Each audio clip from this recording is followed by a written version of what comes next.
CM Jaganmohan Reddy మార్చి 27న ప్రారంభించిన సిద్ధం యాత్ర విజయవంతంగా సాగుతుందని నర్సరావుపేట ఎంపీ అభ్యర్థి అనిల్ కుమార్ యాదవ్ అన్నారు. వైఎస్ఆర్సీపీ కార్యాలయంలో ఆయన ప్రెస్ మీట్ నిర్వహించి మాట్లాడారు.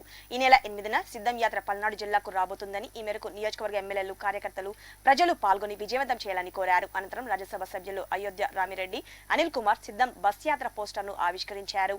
ఈ కార్యక్రమంలో గురజాల ఎమ్మెల్యే కాసు మహేష్ రెడ్డి, మర్రి రాజశేఖర్, చిలుకలూరిపేట నియోజకవర్గ ఇన్ఛార్జ్ మనోహర్ నాయుడు పాల్గొన్నారు. ఇడుపులపాయలో స్టార్ట్ అయినటువంటి ఈ యాత్ర బ్రహ్మాండమైనటువంటి ప్రజలంతా అందరం చూస్తూ ఉన్నాం.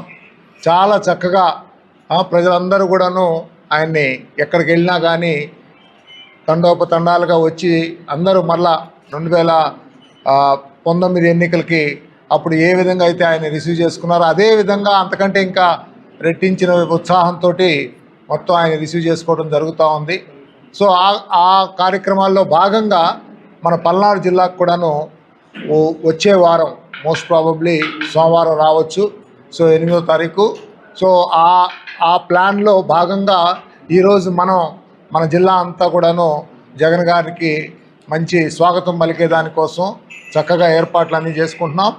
దానికి మేమందరం ఇక్కడ ఎంపీ అభ్యర్థిగా ఉన్నటువంటి అనిల్ గారు కానివ్వండి, ఎమ్మెల్యేస్గా పోటీ చేస్తున్నటువంటి అభ్యర్థులు కానివ్వండి, అందరం కలిసి పార్టీగా ఆర్సీగా నేను అందరం కూడాను మీకు ప్రెస్ వారికి తెలియజేయాలని చెప్పి ఈరోజు ఈ మీటింగ్ పెట్టుకోవడం జరిగింది. ఇందులో మెయిన్గా ఎలక్షన్ ప్రచారం నిమిత్తం 5-6 రోజుల్లో పల్నాడు జిల్లా ప్రవేశించబోతున్నారు. ఇప్పటికే మనం చూస్తున్నాం సిద్ధం సభలు ఎలా ప్రజలు నీరాజనం పెట్టారు జగన్మోహన్ రెడ్డి గారికి, ఆయన చేసిన కార్యక్రమాలకి. అలాగే